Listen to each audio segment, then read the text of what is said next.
तो आज हम भगवद गीता के 12वें अध्याय के 9वें श्लोक को पढ़ेंगे और उसको समझने की कोशिश करेंगे। अत चित्त समाधातुं न शक्नोषि मयि स्थिरम् अभ्यास योगेन ततो मामिच्छाप्तुं धनंजय। तो इस भगवद गीता के 8वें 9वें 8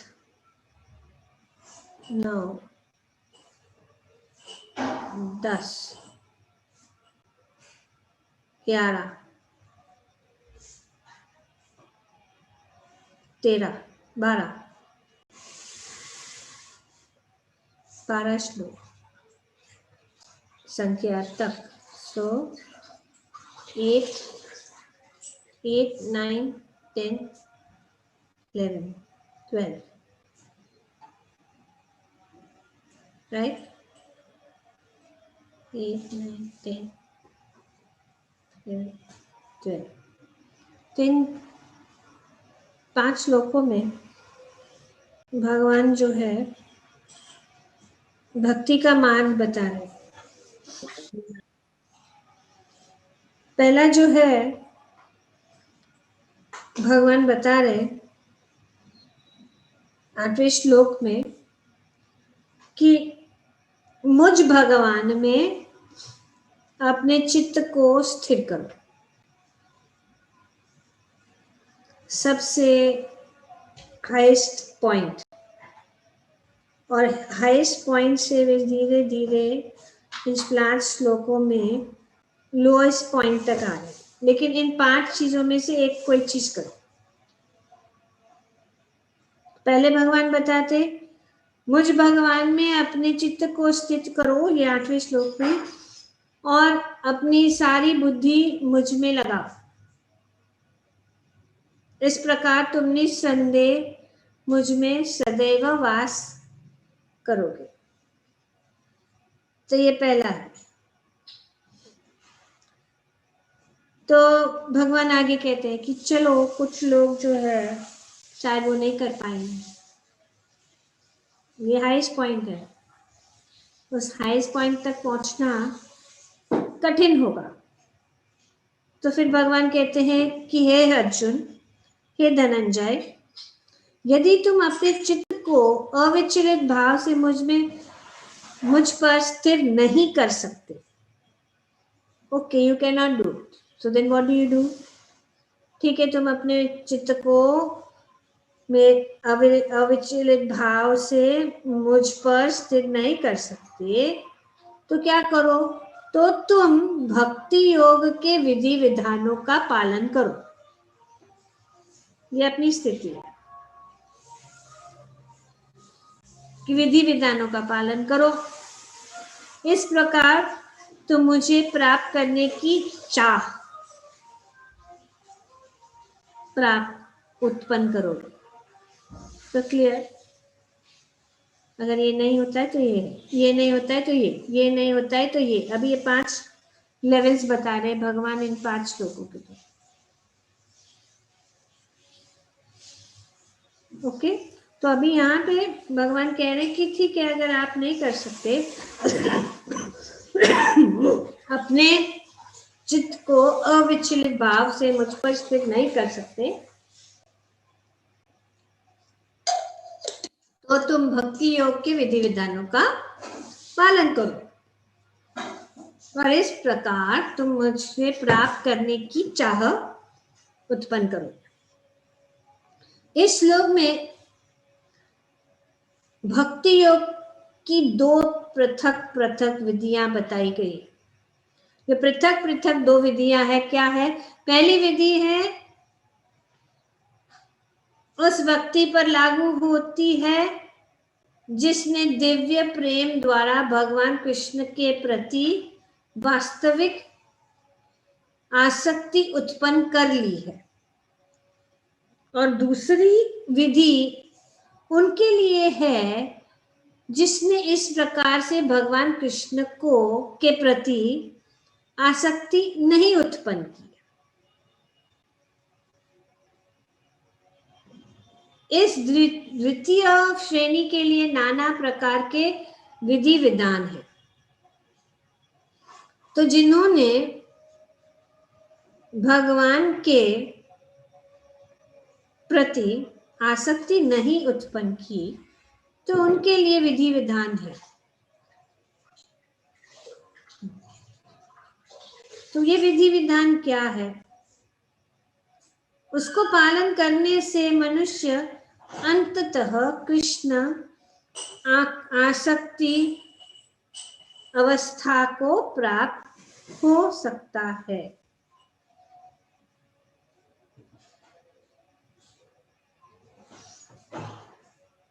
भक्ति योग इंद्रियों का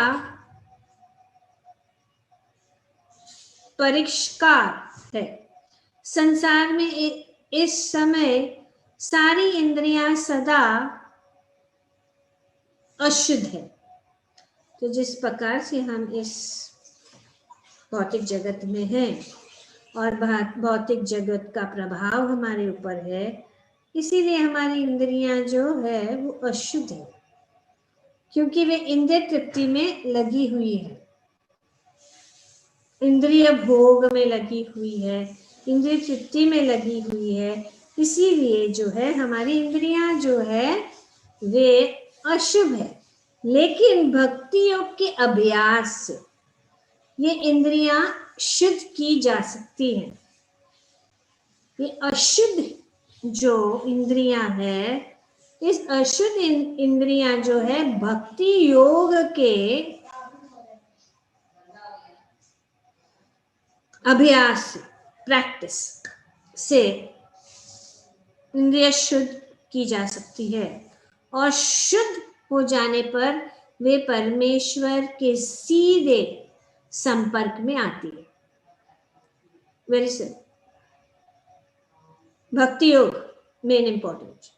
भक्ति योग में लगाना है अपने इंद्रियों को। जब हम भक्ति योग में अपनी इंद्रियों को लगाएंगे तो हमारी इंद्रियां शुद्ध होगी, और जब हमारी इंद्रियां शुद्ध होगी तो हम जो है परमेश्वर के सीधे संपर्क में आते। परमेश्वर की के संपर्क में आने के लिए बहुत जरूरी है कि अपनी इंद्रियों का शुद्धिकरण हो जाए। तो हम शुद्धिकरण हो जाते हैं तो भगवान के संपर्क में हम आ सकते हैं। इस संसार में रहते हुए मैं किसी अन्य स्वामी की सेवा में रत हो सकता हूँ। जैसे कि संसार में बहुत सारे लोग जो है अनेक अनेक कार्य करते हैं, और अनेक अनेक जो है स्वामी या मैनेजर या एग्जीक्यूटिव हेड या कोई भी हो, उनके नीचे सेवा करते। तो पर ये क्या होता है कि लेकिन ये सचमुच उसकी प्रेम पूर्व सेवा नहीं करता। किसके लिए कर रहा है? धन कमाने के लिए। तो केवल धन पाने के लिए सेवा करता है। प्रेम की बात नहीं है। शायद वफादारी से करेगा और अच्छी तरह से करेगा, लेकिन उसमें प्रेम नहीं होता। और वह स्वामी भी मुझसे प्रेम नहीं करता। तो भगवान कहते हैं कि जिस स्वामी के हम इस भौतिक जगत में अनेक अनेक रूप में हम किसी न किसी की सेवा करते हैं, किसी न किसी के अंडर हम काम करते हैं। हमारा बॉस, ऑफिस में काम करते हैं, तो हम जो है धन कमाते हैं, तो हम सेवा कर रहे हैं, धन मिल रहा है, अच्छे से कर रहे हैं काम वगैरह, लेकिन प्रेम नहीं है।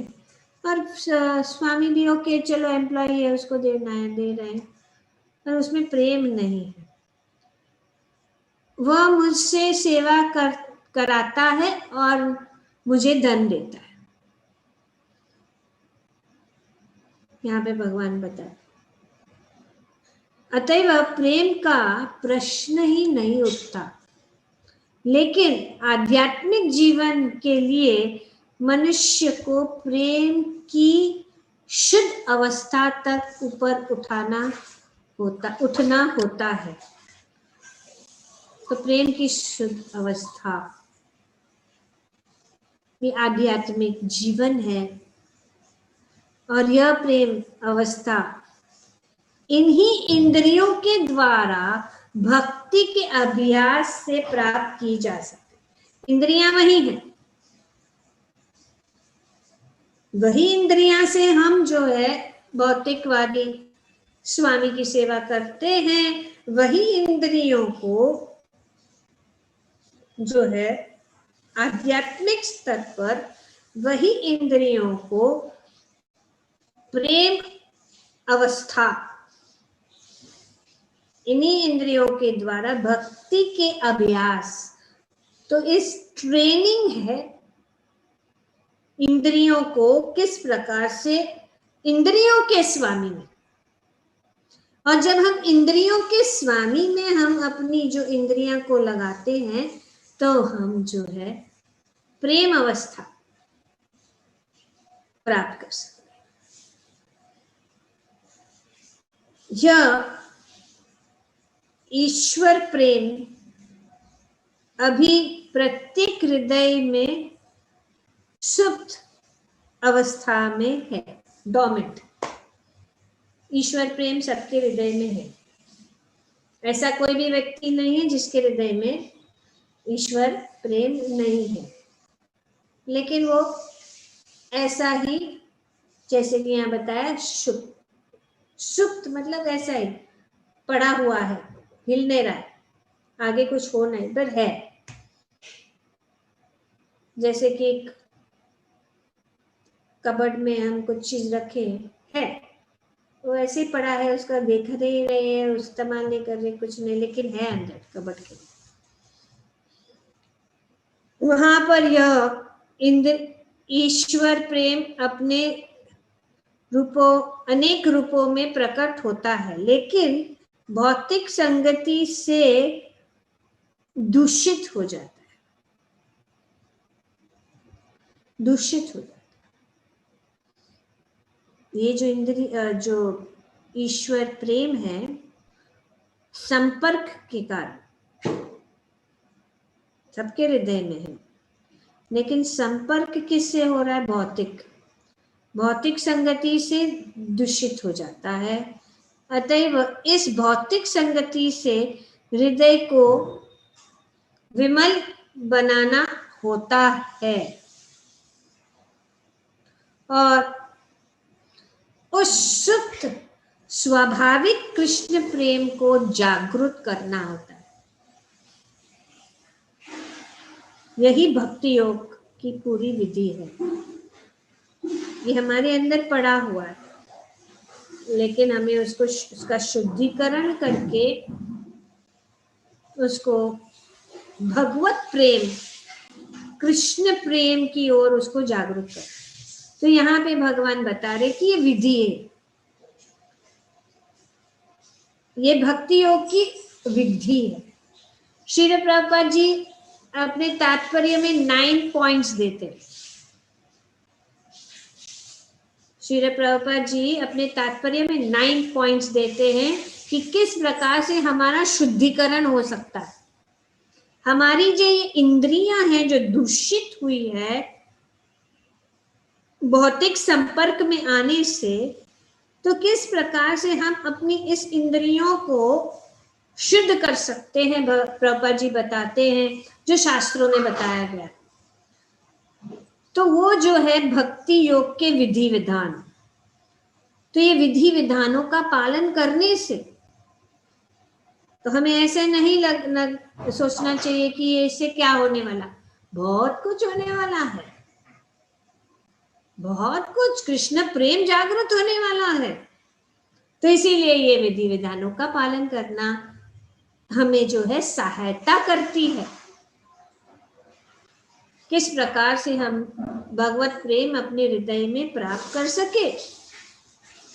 तो भक्ति योग की विधि विधानों का अभ्यास करने के लिए मनुष्य को किसी सुविज्ञ गुरु के मार्गदर्शन में कतिपय नियमों का पालन करना होता है। पहला चीज गुरु,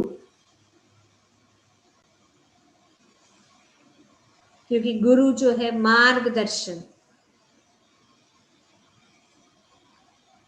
कि किस प्रकार से हम नियमों को पालन करें।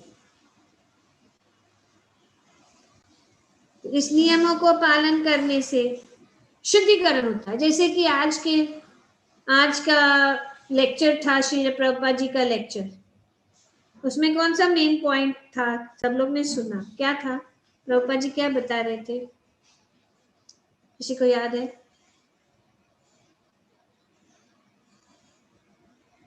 नहीं? यह सब हमें सुनना है, गहराई से ध्यान पूर्वक सुनना है। प्रभुपाद जी ने ये शुद्धिकरण की बात की थी, जो 18वां अध्याय में बताया गया कि 3 चीजें हैं जो एक सन्यासी को भी नहीं त्यागना है। वो दान, तप, राइट, और तीसरा कौन सा है? यज्ञ। यस, दान, तप और यज्ञ एक सन्यासी को, बहुत बार प्रभुपाद जी ने आज सुबह के क्लास में बताया। क्योंकि ये क्योंकि भगवान कहते हैं कि ये हमें शुद्ध कर देता है, शुद्धिकरण। दान देने से हम किसी को मदद नहीं कर रहे हैं, हम खुद को मदद कर रहे हैं। ऐसा मत सोचिए कि हम उनको मदद किया, उनको ज्ञान दी, दान दिया, नहीं। ये दान देने से हम जो है अपने आप का शुद्धिकरण कर रहे हैं, क्योंकि अगर हम नहीं करेंगे तो वो इंद्र तृप्ति में इस्तेमाल करेंगे। त्यागना चाहिए, लेकिन बहुत चटका लगता है किसी को जब बोलते हैं दान करो, जैसे कि उनका हृदय का टुकड़ा तोड़ के ले रहे। लेकिन यहाँ पे भगवत गीता में भगवान सबसे इजी है दान, तपस्या कठिन है, यज्ञ कठिन है, लेकिन एक झटके में दान देने से शुद्धिकरण हो जाता है। और ये 3 चीजें हैं, शुद्धिकरण के लिए है। जो जानते हैं, और दान भी कैसा होना चाहिए, किसको देना चाहिए, वो भी इम्पोर्टेंट। ऐसे नहीं कि किसी को भी दो और उसका नहीं।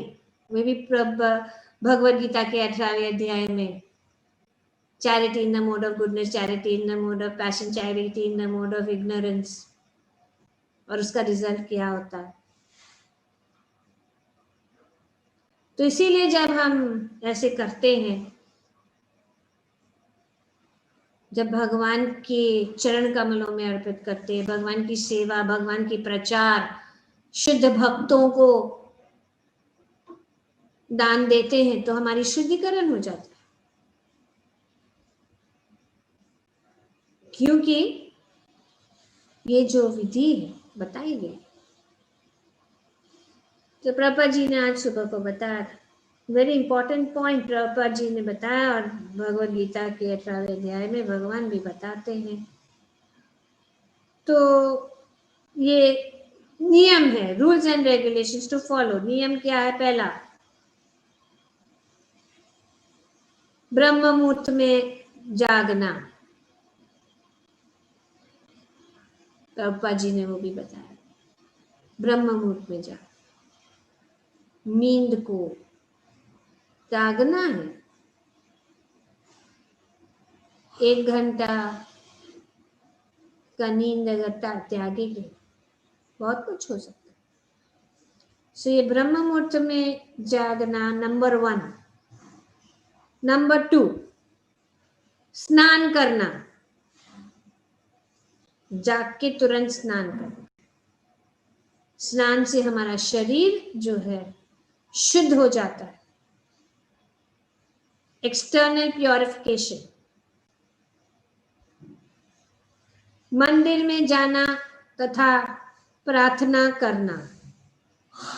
नंबर 4, 1 गुरु के मार्गदर्शन के अनुसार चलना। नंबर 2 ब्रह्म मुहूर्त में उठना, स्नान करना, मंदिर में जाना तथा प्रार्थना करना, हरे कृष्ण कीर्तन करना। नंबर 5 मतलब हरि कृष्ण कीर्तन या अपना जाप। फिर अर्च विग्रह पर चढ़ाने के लिए फूल चुनना, अर्च विग्रह पर भोग चढ़ाने के लिए भोजन बनाना। सुबह का आपका दृश्य आपके सामने यहाँ पे प्रभुपाद जी ने डाल दिया है कि क्या करना चाहिए। ये विधि है, स्वाभाविक है, कोई बढ़ाया चढ़ाया बात नहीं है, जो हम वैसे भी करते हैं भौतिक जीवन में।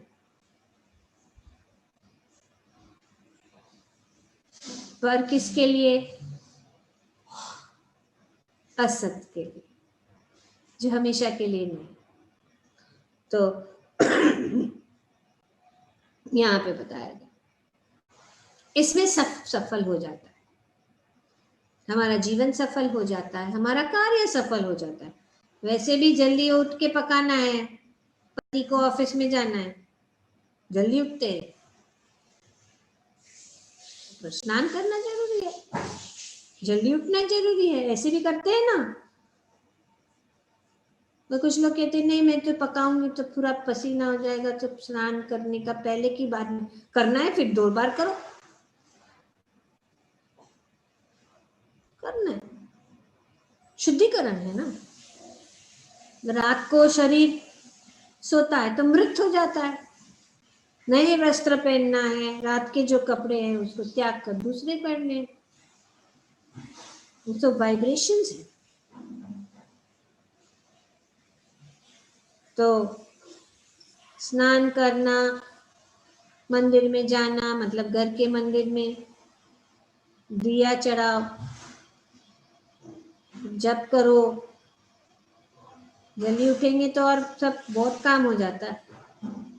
फिर अच्छे विग्रह पर चढ़ाने के लिए फूल चुनो, अच्छे विग्रह पर भोग चढ़ाने के लिए भोजन बनाए। नंबर 7। नंबर 8 प्रसाद ग्रहण करना, normal breakfast time, let's have prasadam, let's have breakfast, पर अभी नहीं, अभी क्या है, let's have prasadam breakfast, right. Urge विग्रह पर भोग चढ़ाने के लिए भोजन करना, प्रसाद ग्रहण करना आदि, ऐसे अनेक विधि विधान हैं जिसका पालन आवश्यक,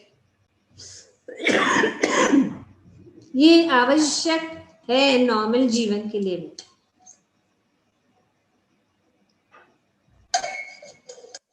नॉर्मल जीवन के लिए अगर पति को ऑफिस जाना है, बच्चों को कॉलेज जाना है, बच्चों को ऑफिस जाना, सोते रहेंगे तो आके जगाएंगे, उठ अभी चलो, ब्रेकफास्ट नहीं बनाया, चलो तैयार करो। भगवान बेचारे कुछ नहीं कहते। हाँ, तो इसलिए भगवान की सेवा प्रेम। तो इस अभ्यास से कोई भी, हाँ okay sorry I missed the main point. तो ऐसे अनेक विधि विधान हैं जिसका पालन आवश्यक है। 9 पॉइंट, मनुष्य को शुद्ध भक्त से नियमित रूप से भगवत गीता तथा श्रीमद् भागवत सुनना चाहिए। अपने जीवन में देखिए क्या कितना अपनाया जा सकता है, अपनाइए, और जितना हम कर रहे हैं वो बहुत अच्छा है, नहीं कर रहे तो उसको अपने जीवन में उतारिए। कितना सुंदर रूप, स्वाभाविक रूप है सिर्फ बदलना, कॉन्शियसनेस को बदलना। कार्य वही कर रहे, सब लोग कर रहे, वही तो कार्य सब कर रहे। उठते हैं जल्दी, स्नान करते हैं, फिर मंदिर अपना टीवी ऑन करते हैं या न्यूज़पेपर पढ़ते हैं।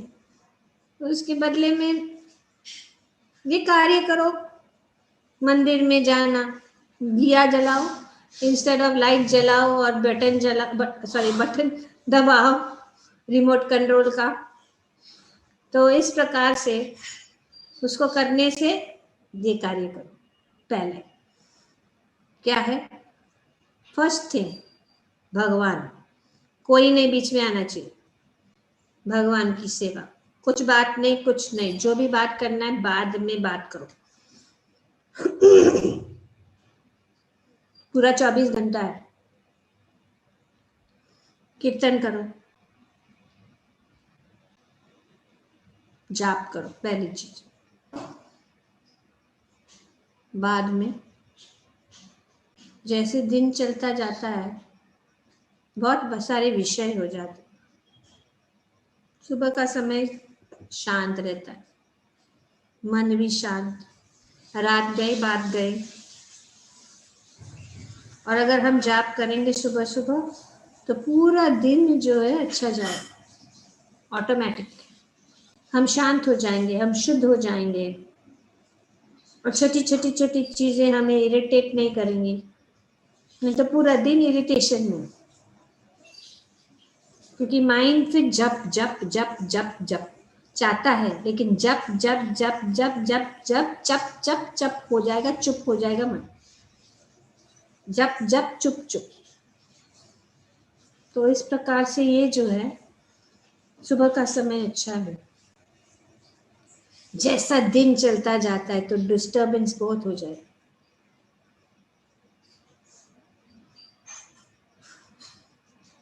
और भोग तो वैसे तो सब लोग बनाना ही ना, जीना है तो खाना ही पड़ेगा। तो इस अर्च विग्रह को लिए केंद्र बिंदु बनाओ। सारे भगवान तो उसको देखते हैं और पूर्ण कर देते हैं, स्वीकार करते हैं और वो पूर्ण का पूर्ण रहते हैं, कुछ लेते भी नहीं।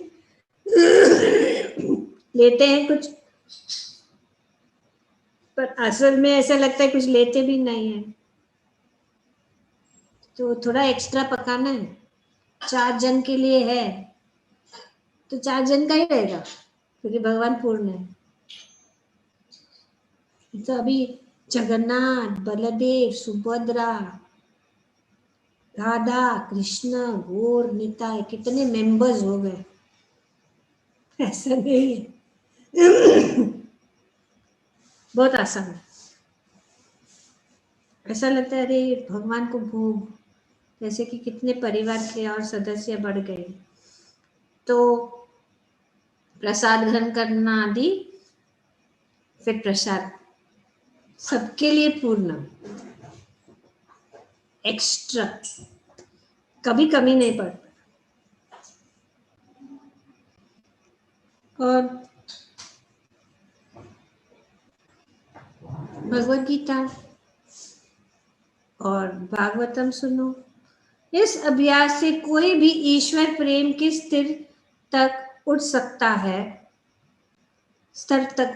है और तब भगवत धाम तक उनका पहुंचना कन्फर्म्ड है। विधि विधानों के अंतर्गत गुरु के आदेश अनुसार भक्ति योग का यह अभ्यास करके मनुष्य निश्चित ही भगवत प्रेम की अवस्था को प्राप्त हो सकेगा।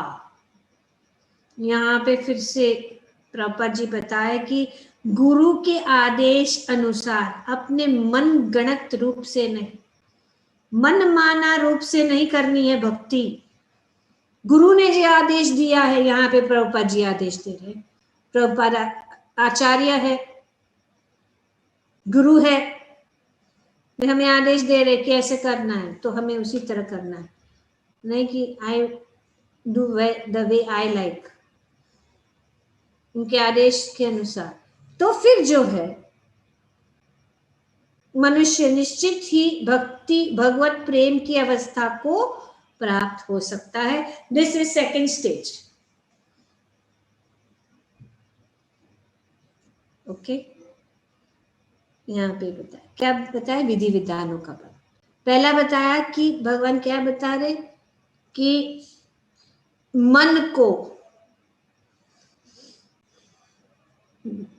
अपने चित्त को अविचलित भाव से भगवान के ऊपर स्थिर. अगर ऐसे नहीं करते हो तो विधि विधानों का पालन करो, और जब हम विधि विधानों का पालन करेंगे तब भगवान तक पहुंचने के लिए ये इच्छा या चाह उत्पन्न होगी. ये विधि विधानों से ये होता है.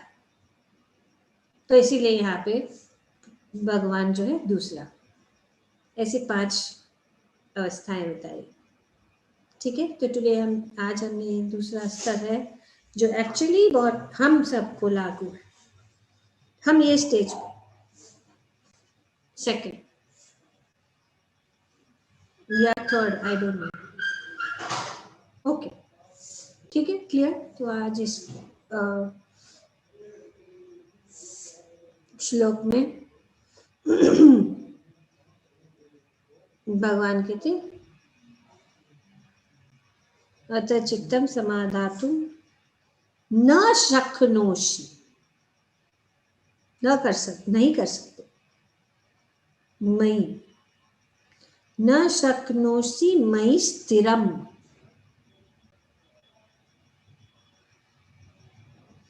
वर्ड समझ में आ रहा है? अभी संस्कृत है, लेकिन अगर हम उसका अर्थ समझेंगे, उसका तात्पर्य समझेंगे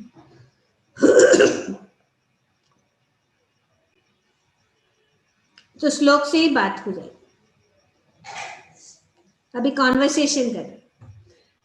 कॉन्वर्सेशन ये है कि भगवान की भक्ति में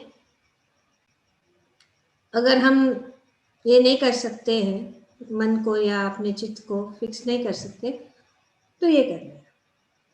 अतः चित्तम समाधातुम न शक्नोषि मयि स्थिरम अभ्यास योगेन ततो माम इच्छाप्तुम Dhananjaya. Okay, thank you very much. Shrimad Bhagavad Gita की जय. श्रील प्रभुपाद की जय. Thank you very much.